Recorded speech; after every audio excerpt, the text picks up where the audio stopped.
नमस्कार, तुमच्या सगळ्यांचं स्वागत आहे. बोरकर्स मीडिया प्रस्तुत बिझ टेल्स, अनकव्हरिंग बिझनेस स्टोरीज.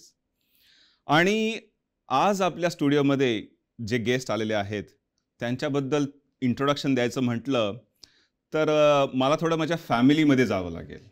आमच्या फॅमिली आणि रिलेटिव्समध्ये ॲटलिस्ट 50% कुलकर्णी आहेत. आणि टिपिकल जोशी, देशपांडे, कुलकर्णी हे पुणे मुंबईकडची फॅमिली म्हटल्यानंतर जो जी एक इमेज डोळ्यासमोर येते त्या इमेजला छेद देणारी कुलकर्णी नावाची व्यक्ती आपल्या स्टुडिओमध्ये आलेली आहे. त्यांनी 1980च्या दशकात ऑस्ट्रेलियामध्ये प्रवेश केला. मेलबर्नला आले. त्यावेळेला ते 12वीत होते. त्यानंतर त्यांनी इंजिनिअरिंग केलं, मास्टर्स केलं, MBA केलं आणि त्यांनी बिझनेसेस सेटअप केला. टेक्नॉलॉजीची आवड होती. त्यांनी सियारा नावाची कंपनी स्थापन केली 2006 मध्ये आणि ती अमेरिकेच्या सिलिकॉन व्हॅलीमध्ये नेऊन $500 मिलियन पर्यंत त्यांनी फंड्स रेज केले. Please welcome Alok Kulkarni. Thank you. आणि मला असं वाटलं की इकडे आल्यावर आपण मायग्रंट जे येतो, मी 17 होतो, 17 वर्षाचा होतो इकडे आल्यानंतर, की आपण इतर काहीतरी करायचं ऑस्ट्रेलियामध्ये, की असं लोकांना वाटायला पाहिजे की मायग्रंट्स आले की they create value, they don't take jobs away, they create jobs and they add something to the economy. तर मी जेव्हा पहिले आलो होतं आणि मला पॉकेट मनी पाहिजे होते तर I was working as a cleaner in a supermarket. So आणि what was your experience getting a first job after degree और ड्युरिंग द डिग्री? मी ना टेक गीक आहे ना, म्हणजे माझे ते पॅशनच आहे. तर तुमचे होलोग्राम्स वगैरे असतील होलोग्राम वगैरे, पण काय चालत नाही ना, ते माझ्या घरी आहे. कसं वाटतंय तुम्हाला आमच्या शो मध्ये येऊन? अरे एकदम काय म्हणतात त्याला, एकदम छान वाटतंय. कारण मला कधी 30 वर्षात म्हणजे इमॅजिन झालं नव्हतं की इकडे मी आहे ना तुझ्याबरोबर मराठीत टॉक शो करीन म्हणून. आपण किती प्रोग्रेस झालो आहे इकडे ऑस्ट्रेलियामध्ये, ते बघून मला एकदम छान वाटतंय. नाही, first of all thank you very much. तुम्ही आमच्या शोमध्ये आलेला आहात आणि एक सक्सेसफुल टेक्नॉलॉजी आणि बिझनेस ऑन्ट्रप्रिनर ज्यांनी जे स्वप्न खूप बघतात पण तुम्ही ते स्वप्न ॲक्च्युली सत्यात उतरवलेले आहे. त्या स्वप्नाची सुरुवात कशी झाली? मी इकडे आल्यावर मला काहीतरी बिझनेस करायचं होतं आणि माझी पॅशन होती टेक्नॉलॉजीमध्ये. माझे बाबा होते फूड इंडस्ट्रीमध्ये आणि माझी जी इंडियामध्ये आईची फॅमिली ते पण फूड इंडस्ट्रीमध्ये होती. तर त्यांना ते बिझनेसमध्ये होते. तर मला ती लाईफस्टाईल मला आवडली. कारण त्यांना टाईम कुठे केव्हा घालवायचं होतं त्यांना ते होते आणि फ्रीडम होते. आणि मला असं वाटलं की इकडे आल्यावर आपण मायग्रंट जे येतो, मी 17 होतो, 17 वर्षाचा होतो इकडे आल्यानंतर, की आपण इतर काहीतरी करायचं ऑस्ट्रेलियामध्ये, की असं लोकांना वाटायला पाहिजे की मायग्रंट्स आले की they create value, they don't take jobs away, they create jobs and they add something to the economy. तर तसं बघून म्हटलं की माझी जी पॅशन आहे आणि सपोज बिझनेस केला तर ते जे आपल्याला प्लॅटफॉर्म मिळालं ऑस्ट्रेलियाला येऊन, आईबाबांनी जे कष्ट करून इकडे आले, तर त्यांच्यासाठी एक चांगलं आपण काहीतरी रिवॉर्ड करूया असं माझं मनात होतं. कसं सुरू झालं? नाईस.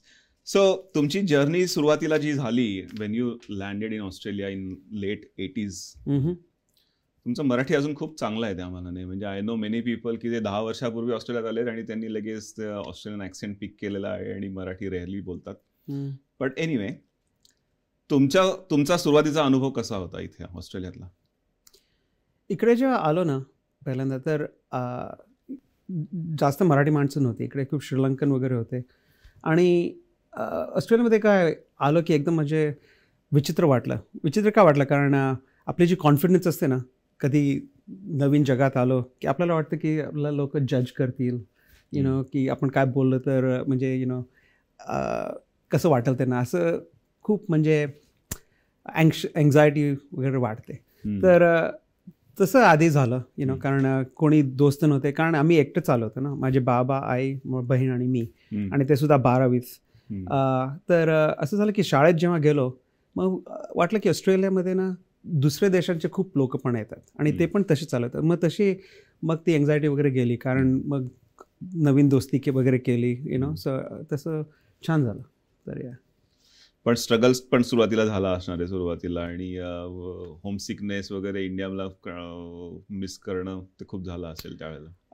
अरे येताना म्हणजे इतकं सगळं नवीन होतं ना, म्हणजे बोलायची पद्धत, व्हॉट्स normal what's not.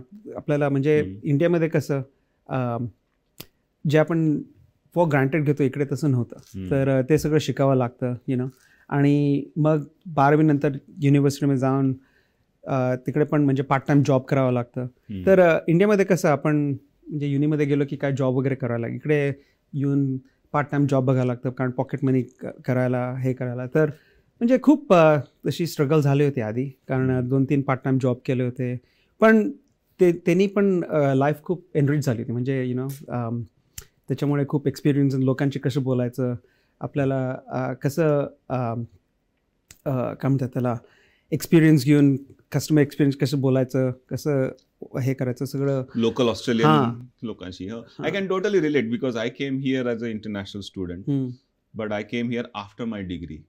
But my wife Akshaya came here after her 12th as well. So she did her bachelor's as well. So maybe similar journey pattern we have seen. More than 20 years we've been here. Early days मध्ये काय challenges येऊ शकतात. She landed in Australian, typical Australian family as a student in Adelaide. आणि वरण भात खाणारी पुण्यातली मुलगी इकडे येऊन डायरेक्ट हॅम चीज टोस्टी. एक्झॅक्टली. अरे काय माहिती आहे का, आणि ऑस्ट्रेलियामध्ये काय एक चांगली गोष्ट अशी की मोस्टली इट्स एन एगॅलिटेरियन सोसायटी. तर मी जेव्हा पहिले आलो होतो आणि मला पॉकेट मनी पाहिजे होते, तर I was working as a cleaner in a supermarket. So while I was studying, I had to get up at 4 o'clock in the morning. This is a बायसिकलवर जाऊन सकाळी, इकडे थंडी इतकी जास्त आहे, राईट. ते सुपरमार्केट जाते, त्यात 2 तास काम करायचं आणि मग ते पॉकेट मनी वगैरे मिळायची. बट मी मॅकडॉनल्ड्सला पण वगैरे अप्लाय वगैरे केलं होतं, पण तेव्हा कसं माझं म्हणजे आपलं देसी ॲक्सेंट हे ते, आणि इकडे जास्त लोक देसी नव्हते ना. सो तशी ऑपॉर्च्युनिटी नंतर मिळाली, पण आधी तसं काम केलं की but you learn so much. Absolutely. I call myself a little bit privileged because I worked in a kitchen hand, washing the dishes. I worked in a Hilton. So 5 star मध्ये kitchen hand भांडी घासण्याचा अनुभव आहे, असं मी proudly सांगतो लोकांना. त्यामुळे properly डोमेस्टिसाइज झालेले आहेत माझा एक्सपिरियन्स आता तो. पण हे जे अर्ली डेज एक्सपिरियन्सेस असतात, that starts building a foundation, the resilience म्हणा, किंवा कुछ पाने के लिए कुछ खोना पडता है, किंवा काहीतरी टू अचीव समथिंग. मग that started building some determination as well, असं वाटतं तुम्हाला? हो, अरे डिटर्मिनेशन ते तर एक आहेच, की you want to do something. पण तुला सांगतो हे अर्ली एक्सपिरियन्स कसे नंतर कामात काम येतात. जेव्हा आम्ही जॉबसाठी गेलो ना, actually employees look for that part time work experience, because नाहीतर लोकांना the people too sheltered, right. They just studying and they haven't got any experience with dealing with people, working in a team. ते सगळे जे आपले experience असतात, they make you more employable. आणि जेव्हा आम्ही लोकांना एम्प्लॉय करायचो तेव्हा आम्ही पण बघायचो की डिग्री तर सगळ्यांकडे असते, right. But what have they done in addition, right. Project केलेत का, कुठे काम केलं आहे का, to become a more well rounded person. आणि तसं केल्यावर तू म्हणतो तसं आपल्याला ॲम्बिशन पण होते. कारण मी जेव्हा रेस्टॉरंटमध्ये काम करायचो ना, तर म्हणायचं की अरे इकडे काम करतो, इकडे कष्ट खूप आहे, तर हे आपण अभ्यास चांगलं करून एक चांगली डिग्री केली की then you wouldn't have to, you can have a much better life, right. By doing much bigger things. So that also becomes like a motivating factor. तर तसं खूप मोटिवेशन पण झालं होतं, खूप कॉन्फिडन्स पण बिल्ड होतो त्याच्यामध्ये. हो. आणि नुसतंच टेक्निकल नॉलेज असणं किंवा स्किल्स असणं असून चालत नाही. तुम्हाला ते सॉफ्ट स्किल्स म्हणतात, आपण पीपल स्किल्स म्हणतात. हे अशा एक्सपिरियन्समधनं म्हणजे तुम्हाला नुसतंच once you go in a corporate job, तिथे तुम्हाला सगळे तसे बऱ्यापैकी मोटिवेटेड असतात, but you need to be able to deal with people who are not necessarily motivated. Exactly. त्यांच्याशी कसं डील करायचं हे तुम्हाला शिकता येतं त्या अशा जॉब्समधनं. हो, काय माहिती आहे का, रपोर बिल्ड करायचं आणि ट्रस्ट बिल्ड करायचं लोकांशी, that is a very transferable आणि क्रिटिकल स्किल राईट. तर the more you deal with people त्यांच्याशी जर ट्रस्ट बिल्ड केलं लवकर, so you establish a lot together right. तर ती सॉफ्ट स्किल्स खूप म्हणजे डेव्हलप होतात असं काम वगैरे केलं की. हे तुमचं थोडंसं अर्ली डेजचं सेटलमेंट झालं. तुमची मग नंतर डिग्री आणि त्यानंतर तुमचं first job experience. So you worked in the industry first before starting your on venture. म्हणजे तुम्ही ॲज अ जॉब केलेला आहे. तो अनुभव कसा होता तुमचा? तो अनुभव खूप रिवॉर्डिंग होता. कारण काय माहिती का, आपण जितकंही इंजिनिअरिंग वगैरे केलं आणि MBA जरी केला राईट, कंपनी वगैरे सुरू करायला, you don't learn everything in the books right. जे स्किल्स असतात सेल्स म्हणतात, they call it a contact sport. म्हणजे काय आहे की you dealing with people, there is competition, आणि to succeed at it you have to become more holistic. You have to understand कस्टमरचा business काय आहे, त्यांना काय ट्रिगर्स आहेत, तुमची टेक्नॉलॉजी जर ते घेणार ते कशासाठी घेणार आहे, आणि मग कॉम्पिटिशनच्या का नाही पिक करणार, तुमच्यासाठी का, तुमची टेक्नॉलॉजी का पिक करणार, असं सगळं असतं. पण ते सगळं करायला you have to be very well rounded right. तर त्याचा खूप अनुभव होता. आणि what was your experience getting a first job after degree और ड्युरिंग द डिग्री? आपण काल कॉन्व्हर्सेशन करत होतो त्यावेळेला तुम्ही एक MDचा अनुभव सांगितला होता. हो. अरे ते छान. मी तर ते सांगतो. काय झालं की आम्ही जेव्हा आलो इकडे ऑस्ट्रेलियामध्ये, तेव्हा ते recession right. So interest rates 18% होते. Unemployment 18% interest rate. तर सपोज तुला मोर्गेज असेल घरचा, त्याचा 18% इंटरेस्ट होता त्यावेळेला. म्हणजे किती, ज्या लोकांना आता घर घ्यायचं असेल ना, remember the best time to buy house is yesterday. तेव्हा जॉब्स पण नव्हते राईट. तर आणि जेव्हा इंजिनिअरिंग केली होती तेव्हा 3rd इयरमध्ये त्यांना 3 महिने इंडस्ट्री एक्सपिरियन्स लागतो, नाहीतर तुम्हाला डिग्री मिळत नाही. तर ह्या रिसेशन एन्व्हायरमेंटमध्ये लोकांना फायर करत होते, लोकांना रिडंडंट करत होते कामात. दिस वॉज अर्ली 90s. हां. तर कोणी वर्क एक्सपिरियन्स घेत नव्हतं राईट. तर मी मोनाशमध्ये होतो, त्यांचा काय प्रोग्राम वगैरे नव्हता कंपनीज बरोबर, इंडस्ट्री प्लेसमेंट असं. तर you were left on your own to find the jobs. तर मी काय केलं की आपलं ते येलो पेजेस घेऊन बसलो, आणि त्याच्यानंतर A पासून Z पर्यंत आपले जे कंपनी असतात ना, त्यांना इंडिव्हिज्युअली कॉल करायला लागलो. So the people, those who don't know what Yellow Pages is back in the days, in the 90s thing, the कंपनीची डिरेक्टरी असायची. So that Google's does that nowadays. हो, तेव्हा गुगल वगैरे नव्हतं ना. तर ते डिरेक्टरी घेऊन बसायचं, आणि मग ही A बसून कंपनी आहे, त्या इंजिनिअरिंग कंपनी लागते, तर त्यांना कॉल करायचं, म्हणायचं मी 3rd इयर इंजिनिअरिंग स्टुडंट आहे, मला वर्क एक्सपिरियन्स पाहिजे, माझी अशी सगळे क्वालिफिकेशन, तुम्ही घेणार जॉब प्लेस. आणि तसं करून A झालं, मग B आलं, मग त्याच्यानंतर एक कंपनी मिळाली बॉरल बिल्डिंग टेक्नॉलॉजीज म्हणून. तर त्यांना कॉल केला, मग ते म्हणाले हो रेझ्युमे पाठवला, आणि मग मी 3-4 राऊंड इंटरव्ह्यू वगैरे केले, आणि एंडमध्ये MDची म्हणजे इंटरव्ह्यू होता. फायनल राऊंड इंटरव्ह्यू होते. तर मी असंच बिल्डिंगच्या पुढे चालत होतो, आणि त्यांनी म्हटलं हां तर तुझ्याबद्दल सांग. तर मी म्हटलं मी मोनाशहून आहे, आणि मी हे अप्लाय केलं होतं. तर म्हटलं तू मोनाशहून आहे, तू मेलबर्नहून नाही आहे? हो, मी म्हटलं हो मी मोनाशहून आहे. तर म्हटलं आमचं प्रोग्राम मोनाशबरोबर नाही आहे, आमचं फक्त मेलबर्न युनिव्हर्सिटीबरोबर प्रोग्राम आहे, की त्यांचे 15 की 20 लोक येतात, त्यांच्यातून आम्ही एक निवडतो म्हणजे work एक्सपिरियन्ससाठी. So those people outside Melbourne, there are 2 universities, Monash University and Melbourne University. So. हो.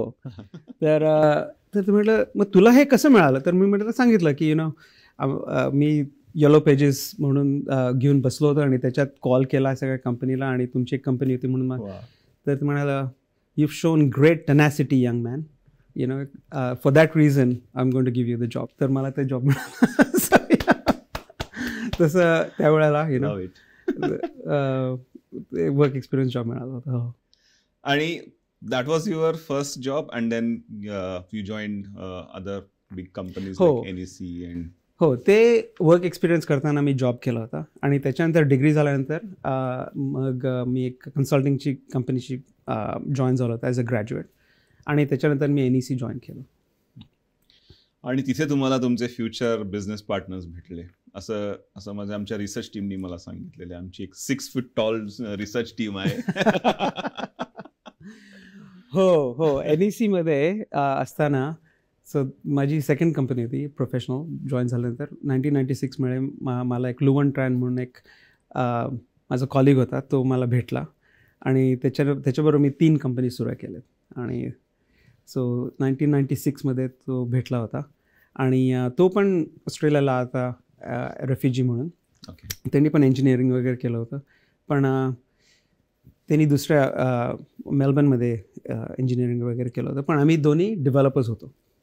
ओके, हां, प्रॉपर टेक, हार्डकोर, हां, प्रॉपर टेक, आणि NEC जी कंपनी होती ना, मी एक टेक्नॉलॉजिस्ट आहे ना, आय लव्ह टेक्नॉलॉजी आणि ते माझं पॅशन आहे. तर असं झालं होतं की लुवन आणि आम्ही जे बिल्ड करत होतो ना सॉफ्टवेअर वगैरे, त्यांना बिल गेट्सचा त्यावेळेला अवॉर्ड मिळाला होता, कारण ते ऑस्ट्रेलियामध्ये world first internet payment gateway आम्ही हे केलं होतं, म्हणजे डेव्हलप केलं होतं. तर त्यावेळेला इंटरनेट सगळ्यांकडे नव्हतं. सो लोकांना बिल पे करायचं असेल, नाहीतर काहीतरी अप्लाय करायचं ते किऑस्क्स होते तेव्हा, ते शॉपिंग सेंटरमध्ये घालायचे आणि मग लोक पोस्ट ऑफिसचं जायच्याऐवजी ऑटोमेटेड किऑस्कला जाऊन बिल वगैरे पे करायचे. तर ते मायक्रोसॉफ्ट टेक्नॉलॉजीवर बिल्ड झालं होतं म्हणून तसं अवॉर्ड मिळाला. तर हा एकदम ब्रिलियंट माणूस होता. तर 3 महिन्यानंतर त्याला आम्ही भेटलो होतो, फक्त 3 महिने आम्ही काम करत होतो, फक्त 3 महिने. आणि आमच्या मॅनेजरनी त्याला बोलवलं आणि म्हटलं की लुवन, आम्ही तुला फर्दर सर्टिफिकेशनसाठी पाठवतो आहे. आणि लुवन हा माणूस, जेव्हा फक्त मी त्याला 3 महिने भेटलो होतो, तो माझ्या मॅनेजरला सांगतो, तुम्ही अलोकला पाठवणार आहे का? ते म्हटलं नाही, कारण आमचं फक्त बजेटमध्ये फक्त 1 जणांना पाठवू शकतो. तर त्यांनी सांगितलं मॅनेजरला की अलोक आणि मी एकच काम करतो आहे, हां, जर तुम्ही त्याला नाही पाठवलं तर मी पण जाणार नाही. वा, अरे असे लोक कुठे भेटतात, राईट? अरे इकडे आपली फॅमिली वगैरे नव्हती, पण असे जे लोक आहेत फॅमिली. हां, तर मी तेव्हा विचार केला की मी जर कंपनी करणार आहे ना, तर डेफिनेटली लुवन बरोबर करेन. तर तेव्हा मला ते आयडिया आली की जे कंपनी जी बनवायची होती ना, मला ती छोटी कंपनी नव्हती बनवायची, मला एकदम ती मोठी कंपनी बनवायची होती. तर मोठी कंपनी जर बनवायची असेल तर लोक खूप लागतात आणि you need good brilliant people who you can trust. तर तेव्हा हा मला मिळाला, म्हणजे माझा पहिला को फाउंडर. तर त्याच्याबरोबर मी 3 कंपनी सुरू केली आणि अजून माझा भावसारखा आहे तो. आता तो ऑस्ट्रेलियात असतात का? हो, ऑस्ट्रेलियामध्ये आहे. आणि आता तो पण नॉन ऑपरेशनल आहे त्याच्या CRM मधून, आणि मी पण नॉन ऑपरेशनल आहे. मी बोर्डवर आहे, पण तो नाही आहे. पण आम्ही दोघं भावासारखं आहे. विल कम टू द सियारा कॉन्व्हर्सेशन्स शॉर्टली. तुम्ही सांगितलं की तुमचा NECचा जॉब सुरू झाला, तिथे तुमचा को फाउंडर भेटला तिथे तुम्हाला. मग तुमची ऑन्टरप्रिनरियल जर्नी कशी सुरू झाली? तर काय झालं की NEC मध्ये होतं तेव्हा आम्ही दुसरे पण काय पण प्रोडक्ट्स साईड बाय साईड केले आणि ते पण सक्सेसफुल झाले NEC मध्ये. तर विचार केला की लुवनला सांगितलं की अरे लुवन, आपण काहीतरी करूया, कारण तो पण मायग्रंट होता, मी पण मायग्रंट होतो. तर म्हटलं आपण काहीतरी करूया, कारण आमची जी इच्छा होती की लोकांना असं वाटायला पाहिजे की मायग्रंट्स इकडे येऊन जॉब्स क्रिएट करतात, व्हॅल्यू ॲड करतात. आहे इथे की migrants take the jobs away, but we create jobs as well. हां, तर आपण काहीतरी करूया. तर तो म्हणाला, चल, हो तू म्हणतो तसं बरोबर आहे, आपण तसं करूया. तर मग आम्ही विचार केला की कंपनी सुरू करायचं. तसं आम्ही सुरू केलं. आणि काय माहिती आहे का, जेव्हा आपण इंजिनियर असतो आणि प्रॉडक्ट बनवतो, अरे एकदम शहाणं पण समजतं की नाही, अरे आपल्याला सगळं माहिती आहे. तर हां, तर मॅन्युअल पण वाचतं, आपण सगळेच फिगर इट आउट करतो ना. तर मी त्यावेळेला MBA पण करत होतो आणि मी माझ्या डॉक्टरकडे गेलो आणि ते डॉक्टरकडे गेलो की बघितलं की त्यांचे सगळे जे सिस्टम्स होते ते सगळे पेपर सिस्टम्स होते. तर मी विचार केला की अरे जर हे कम्प्युटराईज केलं तर किती स्कोप आहे ह्याला. तर मी परत आलो आणि लुवनला सांगितलं, चल आपण हे जे मेडिकल प्रॅक्टिस आहे ना त्याच्यासाठी सॉफ्टवेअर बनवूया. दोघंही आम्ही डॉक्टर वगैरे नाही आहे, आम्हाला काही इंडस्ट्री नॉलेज नाही आहे, आणि पण आम्ही इंजिनियर आहोत ना, तर आम्ही प्रॉडक्ट बनवायला सुरू केलं. तर ते पहिले कंपनी आहे ना, त्याच्यात कंपनीचं नाव काय आहे, कुणाला किती मिळणार, कॉन्स्टिट्यूशन काय आहे, डिसिजन कसे होणार, लोगो कसं दिसणार, बिझनेस कार्ड प्रिंट केले, प्रॉडक्ट बनवला. कस्टमरला एकदाही कस्टमरला भेटलो नाही. म्हणजे चॉकलेटच्या आधी तुम्ही रॅपरवर जास्त खर्च केला. हां, एक्झॅक्टली राईट. सगळं केलं. आणि मग MBA मध्ये माझी एक फ्रेंड होती, तिने सांगितलं की हे एक डॉक्टर आहे तिकडे, त्यांना हे पाहिजे काहीतरी असं कम्प्युटर सिस्टम, तर त्यांचं जाऊन भेट. तर आम्ही ते NECचा प्रोजेक्टर बॉरो केला आणि लुवन आणि मी गेलो ते डॉक्टरला भेटायला. चांगलं डेमो केला, प्रेझेंटेशन केला, आणि मग काय झालं, कॉलच नाही आला.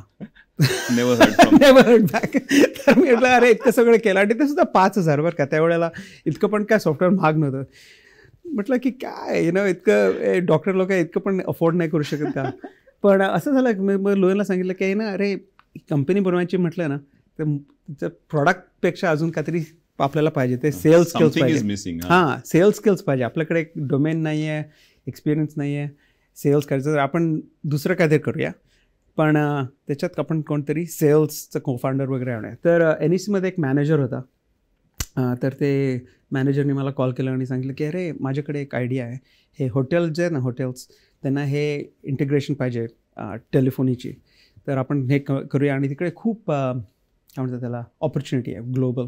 तर म्हटलं अरे परफेक्ट, हे NECमध्ये एक जनरल मॅनेजर आहे, ह्याला सगळं माहिती आहे. कोडमध्ये मग डॉक्टर काढून रेस्टॉरंट टाकायचं आणि एव्हरीथिंग इज सॉल्व्ड. एक्झॅक्टली. ते पिव्हट केलं आणि प्रॉब्लेम सॉल्व्ह झाला, कारण आता थर्ड को फाउंडर आहे, त्याच्यात सेल्स एक्सपिरियन्स आहे आणि सगळं मिळतं आहे, आणि आमचं कोड बेस पण आम्ही पिव्हट केलं आणि सेकंड कंपनी सुरू केली. आणि ती कंपनी थोडी म्हणजे झाली राईट सक्सेसफुल. ह्या वेळेला लक्षात आहे की आम्ही लुवन आणि मी, आम्हाला काय सिल्वर स्पून नाही आहे, not born with a silver spoon असं म्हणतात ना. तर मॉर्गेज वगैरे होतं, आणि त्यावेळेला म्हणजे बायको पण आहे ना, तिने पण आम्हाला, माझं पहिला किरण बॉर्न झाला होता, तर ती पण घरी होती, कारण तिने विचार केला की I am choosing family over career, तर ती घरी होती. So one income earner. हां, वन इन्कम अर्नर. तर so we could not. But you were still working, म्हणजे जॉब चालू होतं तुमचं पॅरलली? जॉब चालू होता, पण आमच्या कॉन्ट्रॅक्टमध्ये असं काय नव्हतं की you cannot work part time elsewhere आणि असं. तर आम्ही हे मून लाईटिंग करत होतो, कारण मॉर्गेज पण पे करायचं होतं. एनिवे, तर सेकंड कंपनी थोडी मोर सक्सेसफुल झाली. तर न्यूझीलंडमध्ये मी विकले, ऑस्ट्रेलियामध्ये विकले, कॅनडामध्ये विकले. मग नंतर तुमच्याकडे पेइंग कस्टमर्स होते त्या? हो होते. So we got a step further. पण काय झालं की पाईपलाईन संपली, ड्राय झाली. ड्राय झाली पाईपलाईन. आणि त्यावेळेला NEC सोडून मी अजून एक कंपनीमध्ये होतो, थर्ड कंपनी. ती कंपनी होती जेनेसिस. ते कॉल सेंटरमध्ये होती, कॉल सेंटर टेक्नॉलॉजीमध्ये. तर हा जो माणूस आहे, म्हणजे जो आपला थर्ड को फाउंडर, ते म्हटलं की चल आपण आहे ना, आता पाईपलाईन संपली ना, आपण काहीतरी कॉल सेंटरमध्ये करूया. तर तेव्हा मी त्याला सांगितलं की अरे तसं नाही होऊ शकत, कारण मी कॉल सेंटर इंडस्ट्रीमध्ये आहे, मी त्या कंपनीमध्ये काम करतो आहे, तर मी जे हे जर कॉल सेंटरमध्ये बिझनेस वगैरे केला तर that will be a conflict of interest. तर म्हणून लुवन आणि आम्ही वी पार्टेड वेज ते थर्ड को फाउंडरशी, आणि त्याचं काहीतरी त्यांनी केलं ते केलं, पण ते तेव्हा संपलं. So that was a second company. आणि मग खूप 2-3 90s, लेट 90s, 2000. तर आता हे म्हणजे 3-4 वर्ष गेले हे सगळं करून. आणि मग तरी आमचं ॲटिट्यूड असं होता की फिर भी कुछ तो करना है, right. This is all learning, आणि you have to keep going. तर मग तेव्हा मी लोनला सांगितलं की चल आपण असं करूया, तू आहे ना, तू टेक्नॉलॉजी एकदम एम्ब्रेस करून एकदम अप टू डेट राहा, आणि मी आता माझं करिअर चेंज करतो, आणि मी सेल्समध्ये जातो आणि प्री सेल्समध्ये जातो, आणि मी कस्टमर फेसिंग रोल करतो.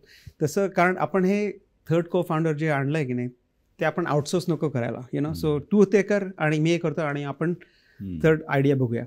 तर तसे 4-5 वर्ष गेले, आणि मी MBA फिनिश करून मग प्रोफेशनल सर्व्हिसेस आणि प्री सेल्समध्ये गेलो जेनेसिसमध्ये. वाव. आणि म्हणजे एवढं फ्युचर लुकिंग तुमचं व्ह्यू होता त्यावेळेला की करेंगे तो साथ में करेंगे but let's acquire some skills.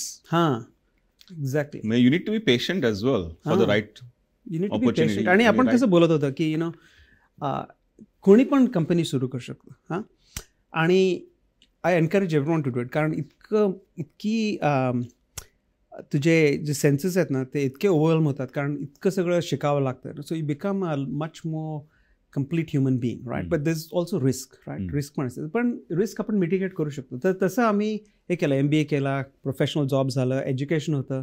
तर जर कंपनी सुरू माझ्या बायकोनी सांगितलं, जर CRMमध्ये जेव्हा जायचं होतं आणि जॉब सोडायचं होतं, मी फेन्सवर बसत होतो. तर तिने म्हटलं की ना तू कर, कारण आपल्याकडे एज्युकेशन आहे. आणि वर्स्ट केस सिनारिओ काय, कंपनी बंद झाली की परत एक जॉब घेऊ आणि घर विकून कुठेतरी जॉब सोडायचा का ठेवायचा का सोडायचा. हां, कारण मॉर्गेज जेव्हा असतं आणि त्यावेळेला मुलं वगैरे डिपेंडन्सी असते, तर हां, सो खूप रिस्क असते. How did you handle that situation? You saved up some money for a period and then you. हो, एक्झॅक्टली राईट. तर आम्ही काय केलं की एक म्हणजे जितकी सेव्हिंग्ज होती ना ते सगळे आम्ही लोनमध्ये घातली आणि 1 इयरचं बफर ठेवला. तर असं विचार केला की 1 वर्ष जर असलं तर आपल्याला कंपनीमध्ये केली की that is enough time revenue वगैरे जनरेट करायला. So will be okay, we wouldn't be kicked out of the home, right. तर तसं आम्ही केलं. पण आता मग थर्ड कंपनी ची मग आयडियाज वगैरे फॉर्म्युलेट केले लोन बरोबर. पण by this stage I was doing the sales, pre sales, आणि he was up to date with technology. आणि मग 2006 मध्ये Sierra was born. हां, 2006 मध्ये Sierra was incorporated, but we started building the product in 2005.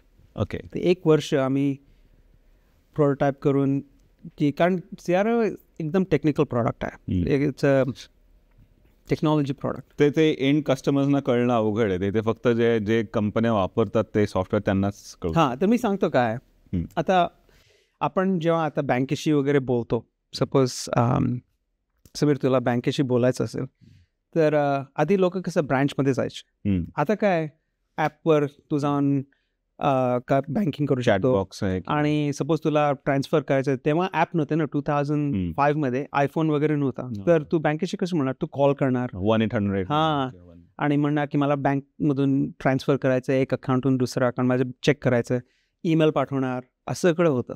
तर त्यावेळेला डिजिटल एक्सपिरियन्स आणि voice experience एकदम प्रचंड इम्पॉर्टन्स होता त्यांना.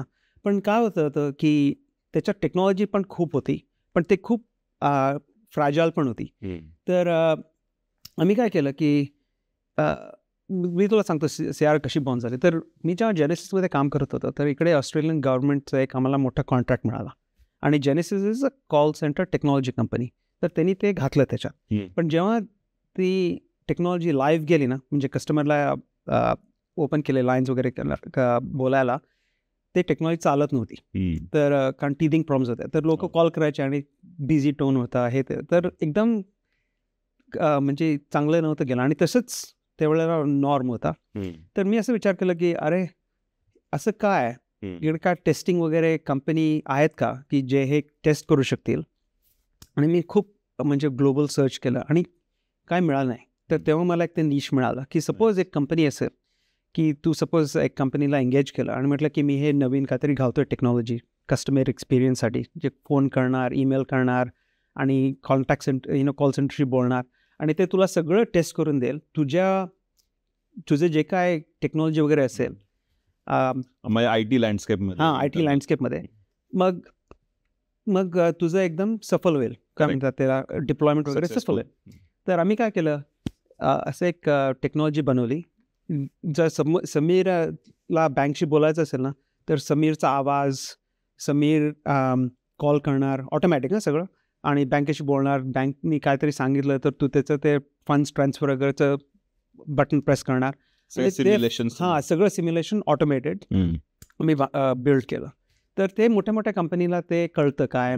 दे लाईक. हां, तर तसं आम्ही ती ऑपॉर्च्युनिटी म्हणजे त्यासाठी तुम्हाला सॉलिड म्हणजे आयज अँड इयर्स ओपन ठेवून असं एकदम अँटेना सगळे ट्यून ठेवायला लागले असेल की अरे this is an opportunity, excellent opportunity, let's jump into it. आणि काय माहिती का, या थर्ड टाइम काय झालं, आम्ही सगळे जे मिस्टेक्स होते ना आधीचे ते सगळे पॅचअप करायचं पॅच केलं. कारण काय फर्स्टली डोमेन नॉलेज होती.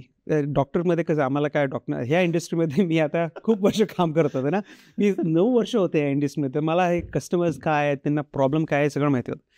सेकंड थिंग काय आहे की सेल्स एक्सपिरियन्स, आता मला कस्टमरचे sales experience. Third thing is company, आधी कसं मी तुला सांगितलं की कंपनी सुरू करायच्या आधी आम्ही प्रॉडक्ट बनवला आणि मग नाव घेतलं, हे घेतलं, सगळं हे केलं ना. ह्या वेळेला आम्ही प्रॉडक्ट बनवलंच नाही. पहिल्यांदा जेव्हा आयडिया आली ना, तेव्हा मी माझ्या कितीतरी 7-8 कस्टमरना, मोठे कस्टमरना कॉल केलं आणि म्हटलं आता समीर तुम्हाला ओळखतोय, मी आहे ना माझं काम सोडायचं बघतोय आणि माझी अशी एक आयडिया आहे आणि तुला वाटणार की मी ही सपोज आयडिया जर प्रोडक्ट बनवला आणि तू जर मार्केटमध्ये असली तर तू ते घेशील का ते आणि मी काय असं सांगितलं की मला काय म्हणतात ते, तू आत्ता सांग की हे चांगलं आहे की नाही आणि तू घेणार आहे की नाही, नाहीतर तू घेणार जरी नसेल तर ही आयडिया चांगली आहे की नाही. कारण आत्ता तू सांग, कारण आता रिस्क एकदम लो आहे, मी दुसरं काहीतरी करू शकतो. पण सपोज तू मला म्हटलं की नाही रे, तू माझा मित्र आहे, तुला मी कसं सांगणार की हे चांगले बेकार आयडिया आहे, तर माझी फॅमिलीचं फुल रिस्क त्याच्याबद्दल, कारण मी जॉब सोडणार आहे हे सांगणार. तर तसं मी 8 कस्टमरना कॉल करून विचारलं आणि मला पॉझिटिव्ह रिस्पॉन्स आला. तर म्हटलं की असं जर असेल, मी गॅरंटी करू शकत नाही की मी घेणार आहे, पण हे नीड आहे असं त्यांनी सांगितलं.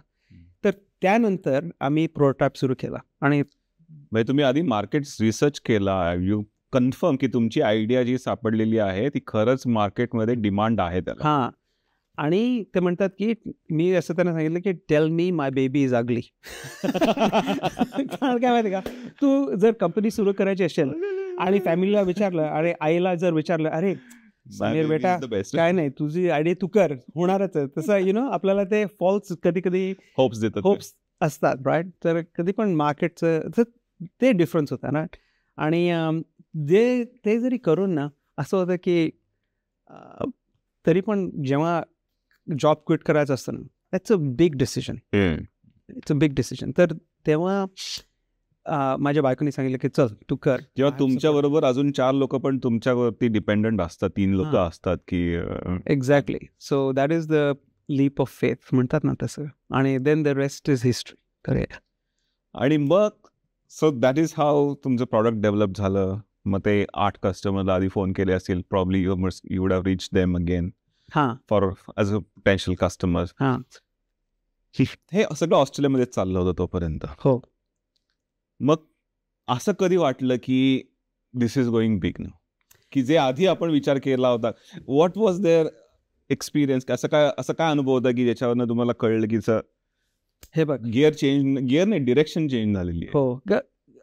जेव्हा मी सेल्सचा रोल घेतला होता ना, आणि आमचं ॲम्बिशन काय होतं की मला एक कंपनी सुरू करायची, but it needed be global. तर हे पण असं पण केलं होतं की मी ते ग्लोबल मॅनेजमेंट रोलमध्ये गेलो होतो आणि मी कॉन्टॅक्ट्स US, कारण जेनेसिस होतं ना, it's a bay area company, so it's a San Francisco based company. Right. तर मी तिकडे खूप जायचो आणि तिकडे पण लोनचं कसं मी बघितलं होतं ना, लोक तसे माझे कॉन्टॅक्ट्स होते, so I knew who I wanted to get and when. आणि सॉफ्टवेअरमध्ये असं असतं ना की you can't be the biggest company in your country, you have to be the biggest platform in the world. नाहीतर the big companies, they squash you, because unless you become the biggest company, when you become the biggest company, you have the most resources, and you hire more people and you can get economies of scale. So तर तेव्हा असंच plan होता की हे global करायचं. तर हे पण माहिती होतं की जे कंपनीज इकडे आहेत ऑस्ट्रेलियामध्ये, जे मोठे मोठे कंपनीज आहे ना, जर त्यांनी घेतलं ना तर US, युरोप ते पण घेणार, बिकॉज डेमोग्राफिक एकदम सिमिलर आहे. तर इकडे आम्हाला पहिला कस्टमर मिळाला ASB bank New Zealand, second customer Telstra, which is like all the biggest, आणि third was Commonwealth bank. Lovely. तर जेव्हा टेल्स्ट्रा आणि कॉमनवेल्थ बँक मिळालं ना, तेव्हा कळलं की अरे we on to something here, right. आणि मग आम्ही US.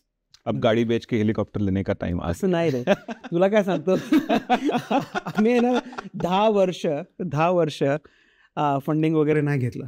कारण माझं जो तुला एक अजून सांगायचं होतं, लुवन वॉज माय को फाउंडर, पण मी MBA केला तेव्हा थर्ड को फाउंडर पण घेतला, कारण मी दोघं काम करत होतो ना.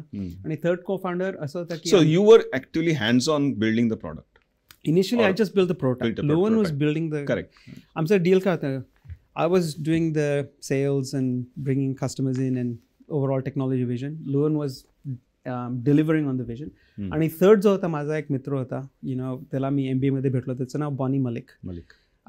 He was from a finance background, but he was in your field in ERP. Okay. Right? पण त्याला पण कॉर्पोरेट एक्सपिरियन्स, पण तो पण टेक्निकल गीक वगैरे असं होता, त्याला पण आवडायचं. तर आम्ही 3 of us got together and started Sierra. Right? So that was the story. So and then after Commonwealth Bank, then you decided to cross the Pacific Ocean? Yeah, so we needed to be the biggest in the world. So 2005 मध्ये prototype, 2006 मध्ये company सुरू केली. 2007 I jumped on. मेलबर्नमध्येच. मेलबर्नमध्ये. 2009 we went to the US. So इकडे 2 वर्ष आम्ही establish केले, results हे केले, आणि मग पेइंग कस्टमर्स होते इथे, आणि that was covering your all your salaries and everything initially. Okay. But we were living on a shoestring budget. तर आमचं ऑफिस आहे ना एक इंडियन रेस्टॉरंट, ते गराज स्टोरी म्हणतात ना, तसं आमचं ऑफिस आहे ना एक इंडियन रेस्टॉरंट, ते बंद झालं होतं कॅम्बेलमध्ये. इकडे कॅम्बेल म्हणून एक सबब आहे, त्याच्यावरती होतं. आणि एकदा माझी बायको आली, एक रूम होतं बरं का, त्या रूममध्ये आम्ही तिघं बसत होतो, खिडकी फुटलेली आणि तिकडे थंडी पण जास्त वाजत होती. नॅचरल एअरकॉन. नॅचरल एअरकॉन. आणि माझी बायको आली, म्हणे अलोक तू कधीही या बिल्डिंगचं टॉयलेट वापरू नको. हायजेनिक टिप मिळाली तिथे. तर तसं आम्ही सुरू केलं की कारण त्याचं रेंट होतं $100 वीक का तरी मंथ, वी कुड अफोर्ड दॅट. पण तसं सुरू केलं. Little garage experience you started. But when it came to customers ना, we used to spend money as though we were had no shortage, right? पण तसं आम्ही सुरू केलं. कस्टमर एक्सपिरियन्स मध्येच तुम्ही काम करताय म्हटल्यानंतर you have to show that generosity there. हो तसं केलं होतं. अरे तुला एक स्टोरी सांगतो. तर ह्या वेळेला लुवन टेल्स्ट्रामध्ये काम करत होता, राईट. मी जेनेसिस होतो आणि तो टेल्स्ट्रामध्ये काम करत होता as a Genesis employee, right. Okay. Contractor होते. तर तुम्ही दोघंही जेनेसिसमध्ये होता त्यावेळेला? हो. ओके. हो. आणि पण त्याच्यानंतर आणि ते सोडून तो टेल्स्ट्रामध्ये थोडा वेळ काम करत होता, सियारा झाल्यानंतर बरं का. आणि मग Telstra also was a customer. Customer नाही, टेल्स्ट्रा वॉज ॲक्च्युली कस्टमरच्या आधी जेव्हा ते बघत होते तेव्हा लुवननी त्यांना सांगितलं की हे मी ह्याच्यात इन्व्हॉल्व्ड आहे. तर ते म्हटलं की तू इन्व्हॉल्व्ड असेल तर चालेल, you just don't become part of the decision making process. कारण to manage the conflict of interest. पण टेल्स्ट्रा सिलेक्टेड अस, राईट. मग आम्ही सॉफ्टवेअर आमचं टेल्स्ट्रामध्ये वापरत होते आणि मग प्रॉब्लेम झाली. तर ते म्हणाले की दुसरा एक कॉलिग म्हणाले की लुवनला सांगितलं की हे लुवन, हे तुझी सियारामध्ये एक हे इश्यू आम्ही रेज केला आहे, तर तू त्याच्यात बघ. तर तुला म्हणतो हो, आम्ही आमच्या टेक्निकल सपोर्ट टीमला पाठवतो आणि they will look after it. त्यांनी स्वतःला ईमेल पाठवला, तो घरी यायचा काम करायचं.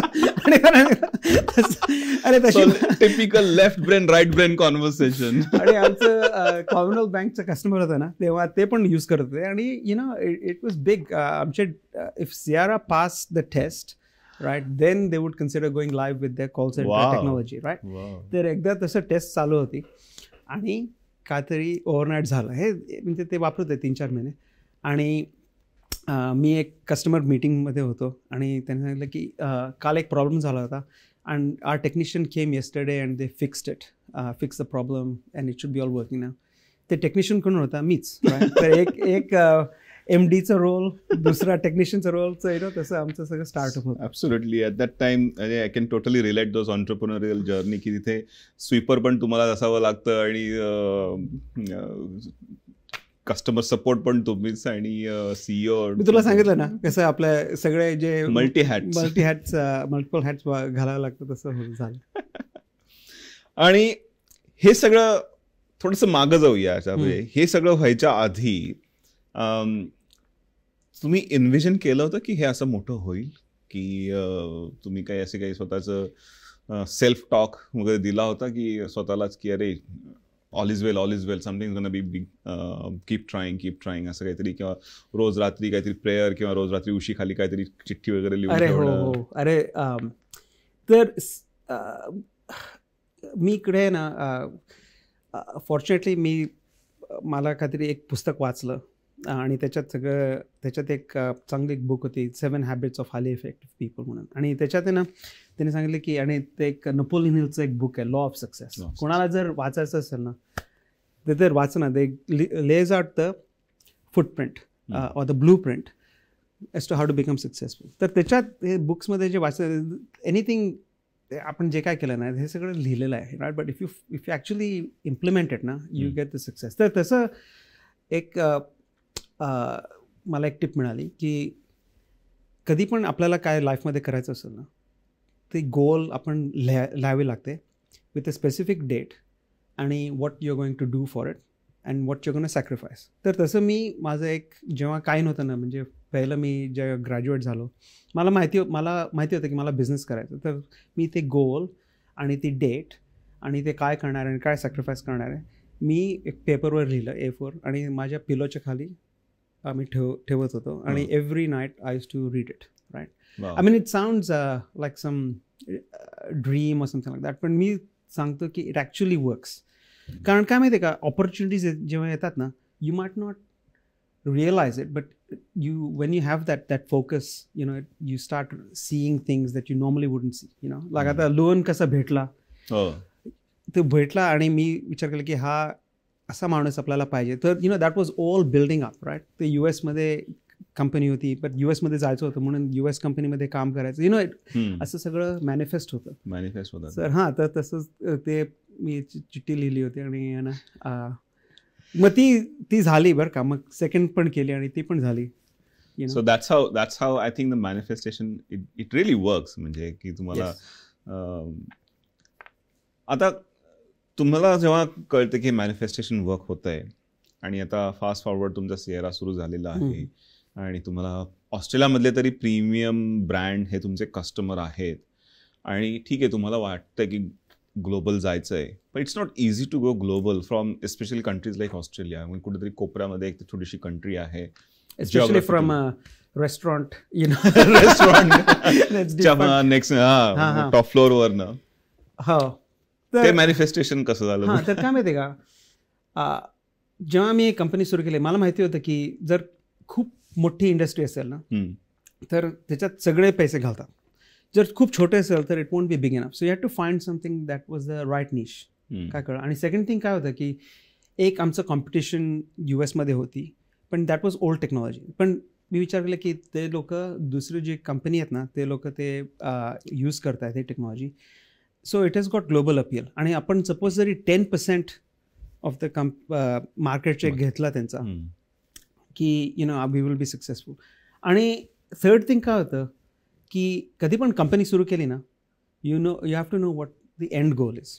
तर मला माहिती होतं की हे सपोज पार्टनर वगैरे घेतलेत, इन्व्हेस्टर वगैरे घेतलेत, जर जेव्हा इन्व्हेस्टमेंट घेतली ना तेव्हा it's guaranteed that you will have an exit, right. Either you go IPO or you sell to a bigger company or you sell to a financial sponsor. So if you got the end in mind, then you got to मग विचार केला की कुठे maximum benefit म्हणजे return मिळतील कंपनीसाठी. तर Australia चांगलं आहे, पण Australia is a small economy compare to the US economy. आणि US-मध्ये स्टार्टअप्सला खूप व्हॅल्युएशन पण मिळते. So we had to get the exit in the US. तर जेव्हा आम्ही कंपनी सुरू केली ना तेव्हा आम्ही सगळं जे केलं with the intent of selling in the US eventually. तर कंपनीचं डोमेन जे होतं ना, we didn't say CRR.com.au, right. We did CRR.com or CRRsolutions.com. जे कंपनीचे जे सगळे लिटरेचर वगैरे ते सगळं US बेस्ड होतं. इनफॅक्ट आमचा एक कस्टमर होता इकडून, ते मला तेव्हा माहीत नव्हतं, मी तेव्हा जेनेसिसमध्ये काम करत होतो. मला एक कॉल आला आणि म्हणाला की आम्ही एक कंपनी बघितली आहे, एकदम मोठी कंपनी आहे, त्यांच्याकडे काय 10,000 लोक वगैरे असतील त्यांचं नाव CR आहे आणि ते खूप चांगलं टेक्नॉलॉजी बनवतात. कारण वेबसाईट CR.com होती ना, तर त्यांना वाटलं US कंपनी सगळं borkersmedia.com फॉर अ रिझन. तर ते म्हणतात fake it till you make it, तसं होतं. पण I think they exit US मध्ये आणि तसं झालं. So I think if you can imagine and you believe in it, then it will happen. And then you cross the Pacific Ocean. You lived तर there for 2 years. तर इकडे जेव्हा base setup झाला ना, तर आम्ही इकडे एक जनरल मॅनेजर घेतला ऑस्ट्रेलियासाठी.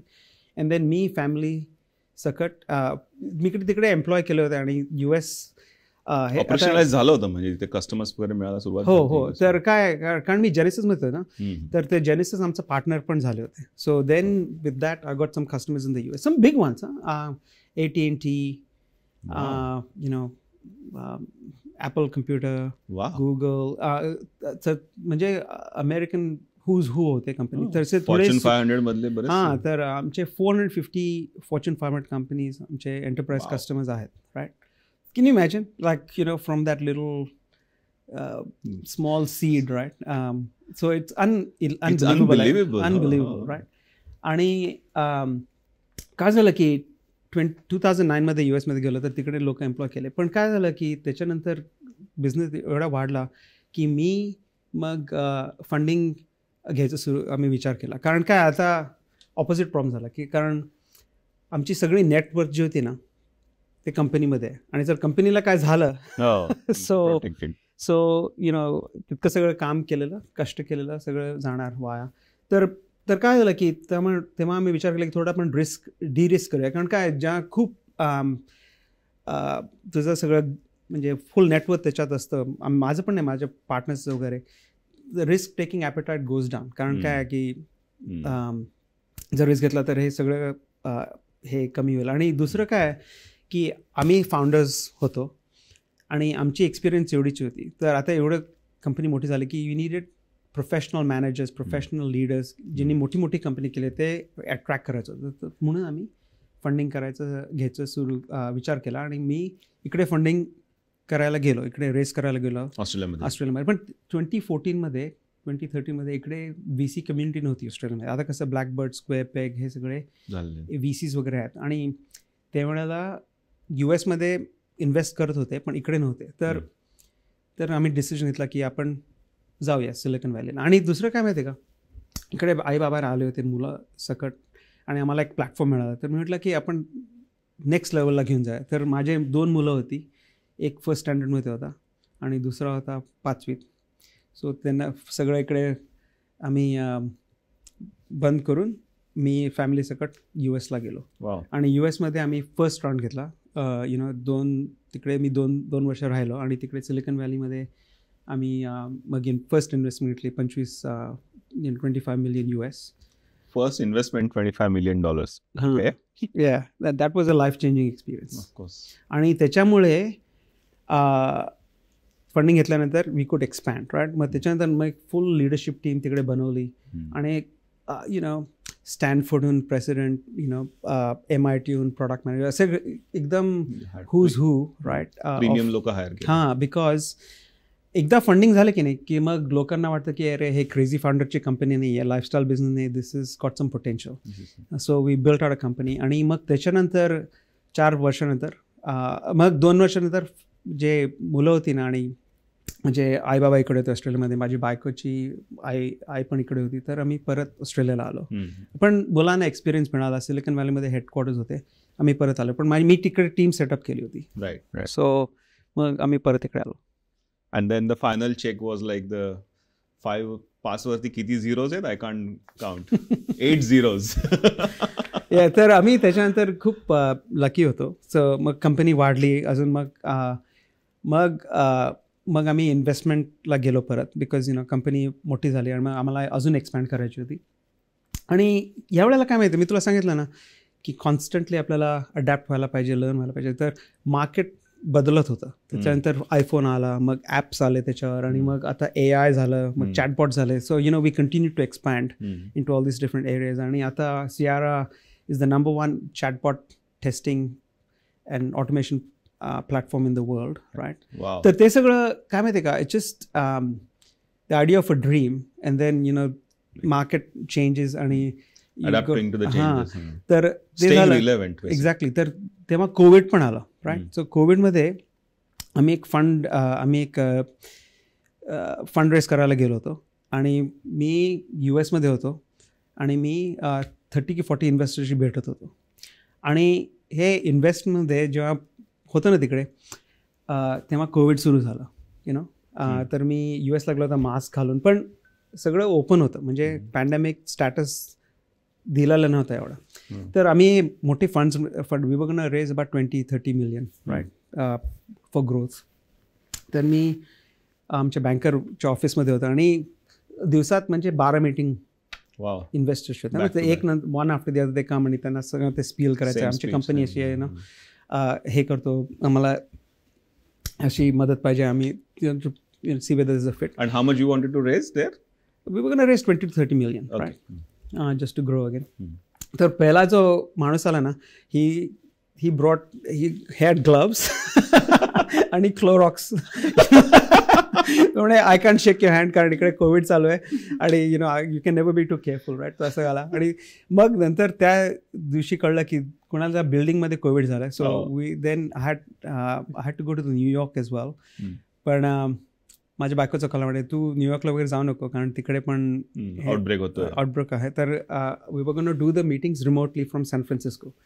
आणि त्याच्यानंतर इतकं लवकर वाढलं ते सेड की बॉर्डर्स बंद व्हायला लागला. तर I caught the last plane to Australia before Qantas shut the flights. तर ते झालं आणि त्याच्यानंतर मी लिस्ट करणार होतो इकडे. So we pulled out from the process. आणि मग 2020 आम्ही ऑस्ट्रेलियन स्टॉक मार्केटमध्ये IPO करणार होतो. ओके. ASX आणि मग IPOच्या वेळेला आम्ही असंच फेब्रुवारी 21 डेट पक्की झाली होती. मी इन्व्हेस्टर्सशी बोललो होतो आणि मग तेव्हा आम्ही डोल ट्रॅक प्रोसेस केला की म्हटलं हे जे इन्व्हेस्टर्स आहेत, पब्लिक एकदा केलं की ओव्हरहेड पण जास्त असतं वगैरे. तर आम्ही प्रिव्हियस इन्व्हेस्टर सांगितलं की अरे आता आम्ही IPO होणार आहे, पण तुम्हाला जर इन्व्हेस्ट करायचं तर आता इन्व्हेस्ट करा. तर तेव्हा जे कंपनीशी भेटलो होतो तेव्हा एक कंपनीची इन्व्हेस्टर भेटतात, त्यांनी आम्हाला एक ऑफर दिली आणि we took the investment and that was the record breaking investment in Australia. So ऑस्ट्रेलियामधला जो सगळ्यात मोठा जो चेक लिहिलेला आहे आत्तापर्यंत फंडिंगसाठी, तो मराठी माणसाला मिळालेला आहे इथे. मला नाही, आमच्या कंपनीला. You are part of the of course team effort. त्यावेळेला it was the record. It's a proud moment. I mean who would have thought, right? Exactly. Yeah. So yeah. Interesting. आणि हे म्हणजे गेल्या 4-5 वर्षातली स्टोरी आहे ही सगळी. हां, असं 2021 होतं. 2021 हां. तर त्याच्यानंतर आम्ही ते फंडिंग घेतल्यानंतर वी अक्वायर्ड 4 कंपनीज. आणि आयर्लंडमध्ये एक कंपनी घेतली, मग ऑस्ट्रियामध्ये एक कंपनी घेतली, मग इंग्लंडमध्ये. So we built out the platform, right. आणि मी त्यावेळेला पण काम करत होतो. So I was running the whole thing and it was great experience, right, doing it. But नंतर मग इंटरेस्ट रेट्स वगैरे वरती गेल्या, सो द डायनॅमिक चेंज्ड. आणि मग 3 वर्ष me you were the CEO. I was the CEO. आणि मग मी 3 वर्षानंतर मी एक विपासनाला गेलो. माहिती आहे विपासना?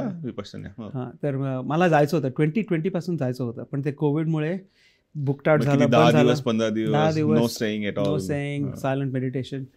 आणि खूप विचार केले आणि मग आल्यानंतर मी बायकोला सांगितलं मी माझा जॉब सोडणार आहे.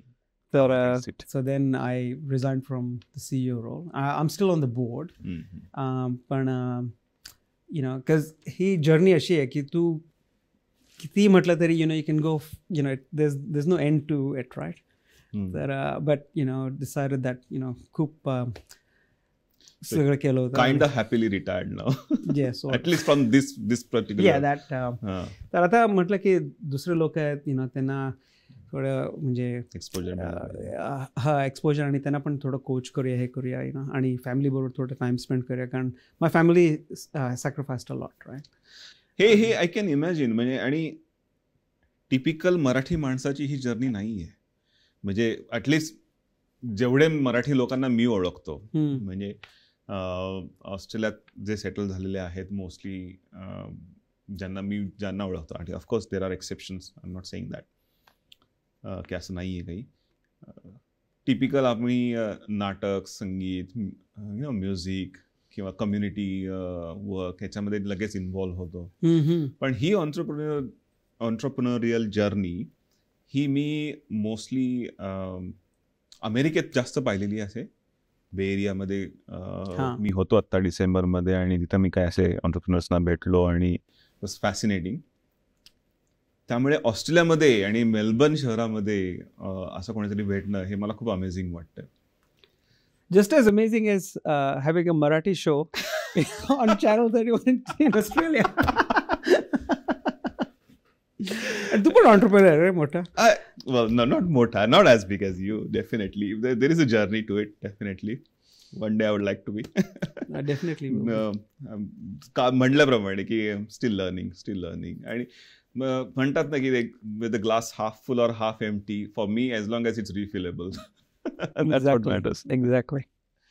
So, coming back to your now little personal stories, you know, when you are CEO of a multinational company, आणि एवढे मोठी फंडेड VC आहेत, इन्व्हेस्टर्स आहेत, शेअर होल्डर्स असतील, त्याच्यामध्ये तुमची टीम असेल जगभरामध्ये, 24 तास पुरत होते तुम्हाला? अरे ते अवघड काम आहे. तू म्हणतो ना ते खूप अवघड काम आहे. कारण काय, आणि स्पेशली लिव्हिंग इन मेलबर्न आणि कुठल्या तरी कोपऱ्यातल्या टाइम झोन मध्ये, की जिथं बाकीचं कुठले टाइम झोन व्यवस्थित बरोबर connect. You know, I am a night owl, right. Actually मी ते ओरा रिंग घालतो आणि त्याच्यामध्ये माझं archetype stereotype is a night owl. पण जेव्हा US मध्ये हेडक्वार्टर झाले, आम्ही परत आलो ना, तर सगळे टाइम मला I had to change from a night owl to a lark, right. कारण सगळे मीटिंग सकाळी व्हायच्या. तर काय माहिती आहे का, ग्लोबल कंपनीचं डाऊनसाईड काय आहे की इट्स 24/7. करेक्ट. सकाळी US, दिवसात ऑस्ट्रेलिया, आणि संध्याकाळी UK आणि युरोप, राईट. आणि त्याच्यात 4 तासांना आम्ही इंडियामध्ये पण टीम होती, अजून आहे, आणि मोठी टीम आहे तिकडे आता. सो झोपलं की नाही की सकाळी उठल्यावर असं नाही की आता आपण आरामसे चहा पिऊ आहे, किंवा पहिलं ईमेल चेक करायचं, आणि त्याच्यात सगळे ईमेलचे हेडलाईन वगैरे सेम असतात, पण एक त्याच्यात असलं की हे असं झालं की सगळं तू जे काय प्लॅन केलं ना ते सगळं बाहेर जातं. आणि डॉमिनो इफेक्ट. एक्झॅक्टली. तर तशी लाईफ होती. You need a brilliant team, right. तर मोठी टीम असते, सगळे लोक असतात. अँड देन माझा जॉब असा होता की काय आलं तर how we gonna react to it. मग you put your best people on the best problems, असं आम्ही हे सगळं केलं. आणि we had leaders in each region. आणि Luan आणि टीम, त्यांनी they built amazing technology, right? Like our technology, if you're testing something, you have to make sure it works, right? Yeah. That the product and everything was rock solid. That तसे होते. पण your lifestyle changes, right? So you have to get used to being very dynamic. आणि जेव्हा pandemic झालं ना, तेव्हा आम्ही meditation सुरू केलं. So every day I used to run meditation at Sierra, right. एक सकाळी 6 वाजता सकाळी, दुसरं रात्री 8 नाही तर 10 वाजता, राईट.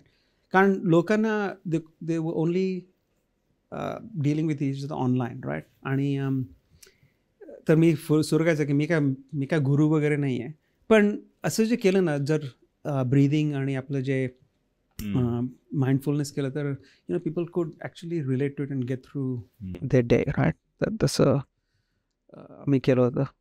छान झालं ते.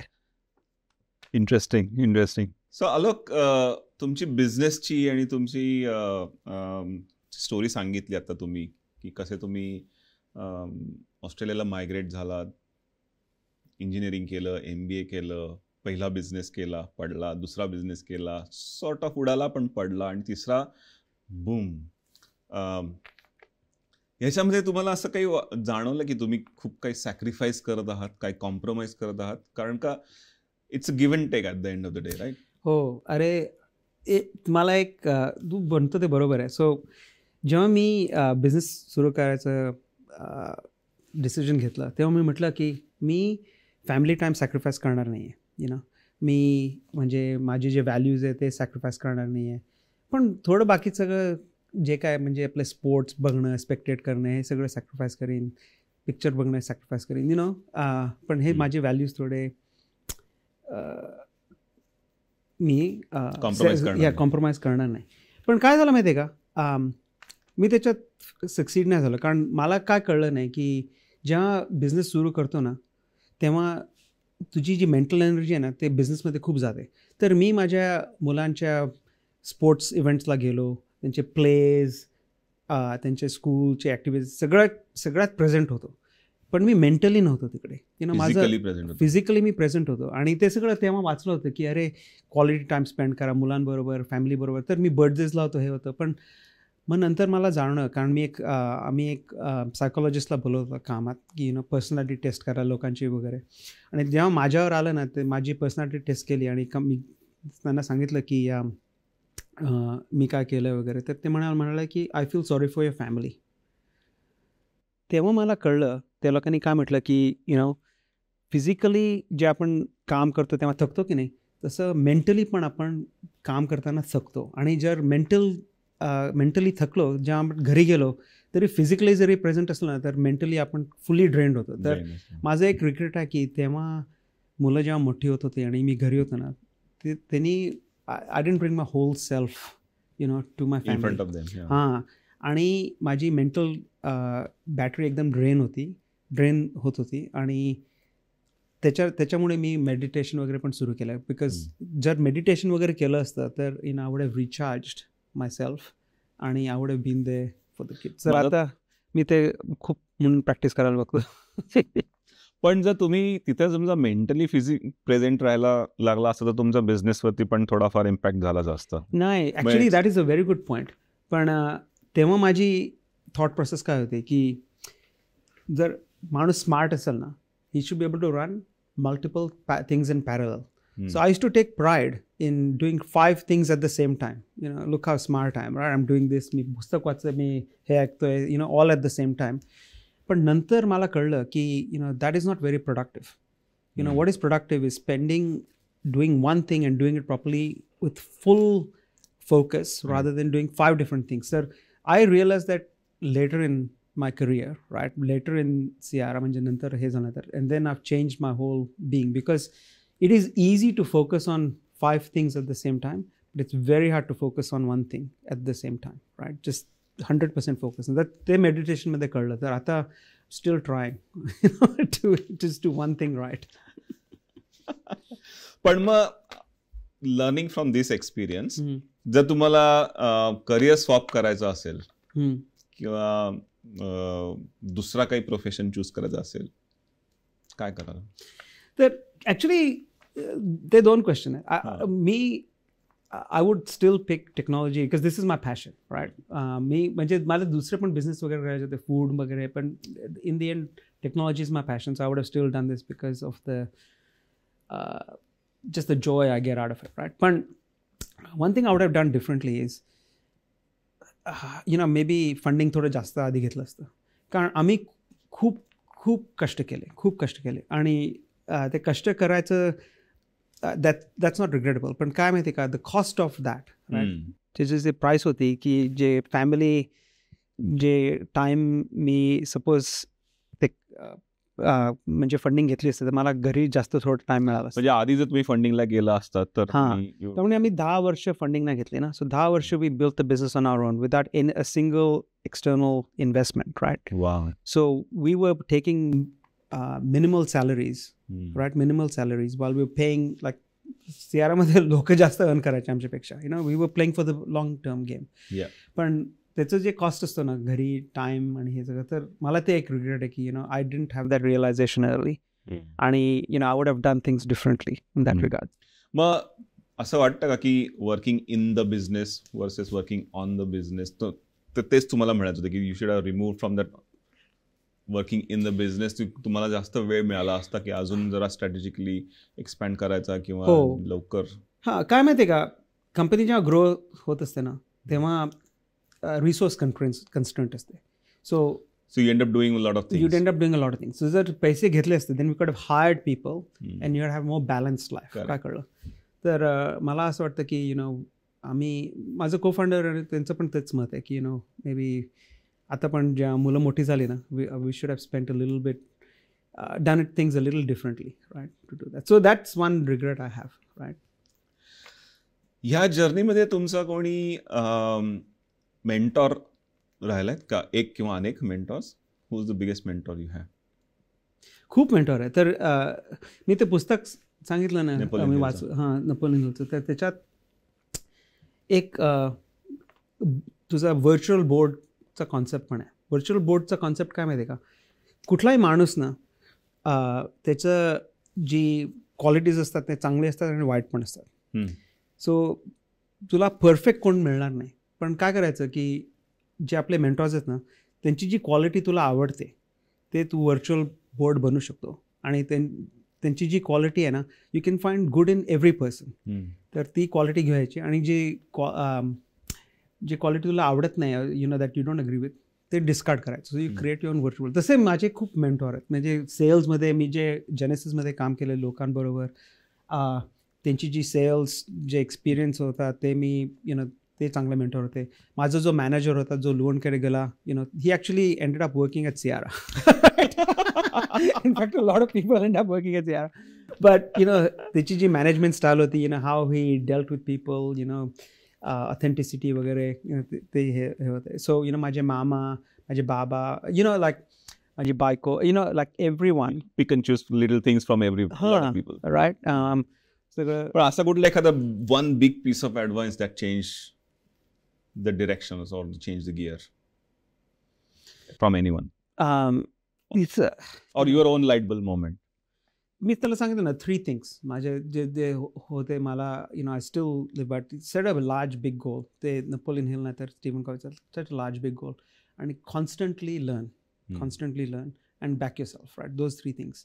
बट एक पुस्तक मी जे वाचलं ऑस्ट्रेलियामध्ये and this guy doesn't get enough credit, right. But हे जो माणूस आहे ना ह्या व्यक्तीने जे मी पहिलं पुस्तक वाचलं होतं ना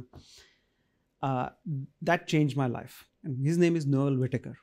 तो ऑस्ट्रेलियामध्ये सुपरएन्युएशनबद्दल त्याचे कॉलम वगैरे आणि त्यांनी एक पुस्तक लिहिलं होतं. असं मी जेव्हा ग्रॅज्युएट झालो होतं माझ्या बँकेत $0 होते. $1,000-2,000 आणि माझी एक ड्रीम्स एवढी मोठी होती. तर मला म्हणायचं मला सक्सेसफुल व्हायचं कसं होऊ, राईट. तर ते मला बायकोने तर मी एक ते बुक घेतलं होतं स्टॉक एक्सचेंजला बघितलं तर मेकिंग मनी मेड सिम्पल म्हणून. तर it sounds pretty basic, right. पण मला फायनान्शियल काय म्हणतात नॉलेज नव्हता. तर म्हटलं चल पुस्तक वाचूया. पण त्या पुस्तकचं व्हॅल्यू काय माहिती आहे का? त्याच्या मागे त्यांनी एक बिब्लिओग्राफी दिली होती की कुठले पुस्तक तू वाचायला पाहिजे. त्याच्यात त्यांनी सांगितलं read 7 habits of highly effective people, read think and grow rich, law of success, how to influence people and how to influence friends and people, like तसे सगळे बुक्स होते. सो मी ते वाचून I learned all that. So I have to give credit to Noel Whittaker, right? He doesn't probably even know me, right? But that was the genesis. After this podcast, he might probably. Yeah, that was the genesis, because then it's like, oh my God, इकडे सगळे जे knowledge आहे ते स्कूलमध्ये नाही, MBA मध्ये नाही आहे, and the School of Hard Knocks. आणि त्याचं नाव काय होतं त्या बुकचं म्हणलं तुम्ही? The first one, Making Money Made Simple. It's a book that was written in 1980s, right? It's a cheesy now. What they exactly railway right? Station work exactly right. exactly right. What do you prefer, fame or money? Money. Clear and simple. That is clear and simple. If you could be a superhero, which one would you be? I'd be the superhero that could absorb all the other superpowers. That's a bad one, actually. That's a villain असतो तो. Oh no. The super villain होईल तो. Super villain. Yeah, suppose if you can learn, you can learn and absorb. But you, as I said, you can learn the good things. Right? Good things. Yeah, I was just joking. If your life was a movie, what genre would it be? And who would you cast as yourself in your own biopic? अरे म्हणजे तुमच्या कुठल्या भाषेत movie कराल आधी? Marathi, Hindi, English? जिंदगी न मिले दोबारा. Like, I think you make the most of, I mean, it's such a rich experience, right? म्हणजे जगात कसं बघायचं, ऐकायचं, टू लर्न, राईट. सो बाहेर जाऊन हे करायचं. आणि Aamir Khan would be great. He's in Melbourne, by the way. I know. I saw on Instagram. He's come here. So, आता तुम्ही एवढे सक्सेसफुली बिझनेस रन पण केला आणि एक्झिट पण घेतलेली आहे. तुम्ही हजारो लोकांना भेटला असाल आणि एकदम प्रीमियम हाय क्वालिटी लोकांना भेटला असाल. पण अजूनही जर तुम्हाला सांगितलं की जर तुम्ही कोणाबरोबर डिनर करायचं असेल, any leader, whether it's a business or not business or political or in the world, living or dead, कोणाला तुम्ही इन्व्हाइट कराल? 3 कोण लोक आहेत की ज्यांच्याबरोबर तुम्हाला डिनर करायला आवडेल? 3 मे बी हिस्टॉरिकल किंवा एक्झिस्टिंग पण चालतील. One would be Mahatma Gandhi, right? Okay. One would be Dalai Lama. And I think third one would be George Washington. Wow. तिघांना एकत्र भेटणार डिनर टेबलला का वेगवेगळं भेटणार? वेगळं. कारण काय माहिती का,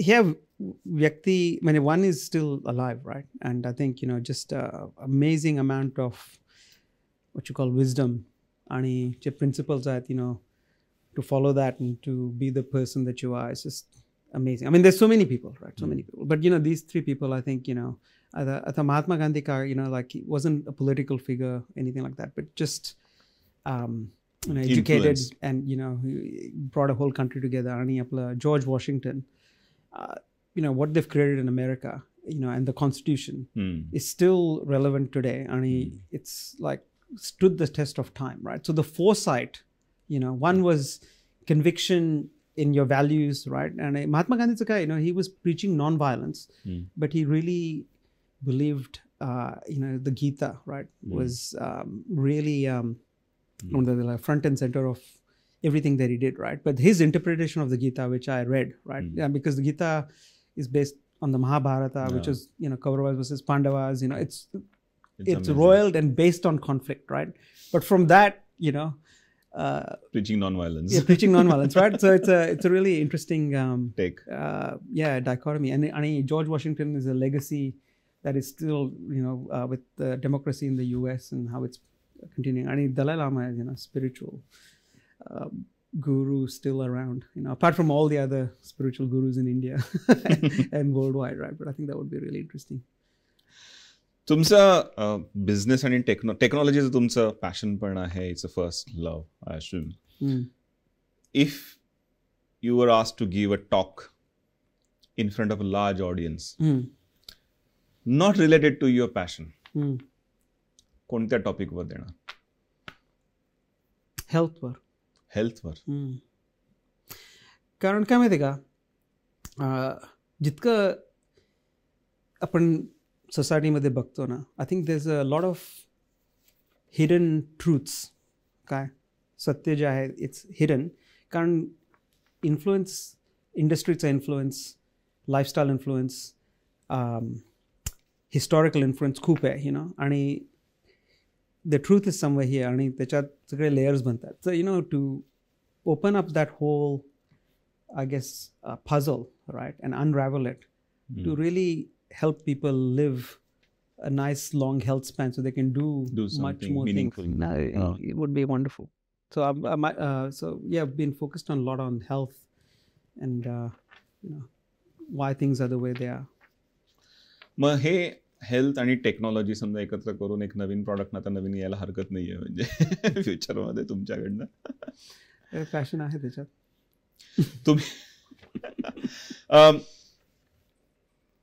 टेक्नॉलॉजीमध्ये तुम्ही जे आतापर्यंत काम केलेलं आहे आणि कस्टमर एक्सपिरियन्स दिलेला आहे, कधी पर्सनल लाईफमध्ये असा ती टेक्नॉलॉजी वापरण्याचा कधी आयडिया आली डोक्यामध्ये की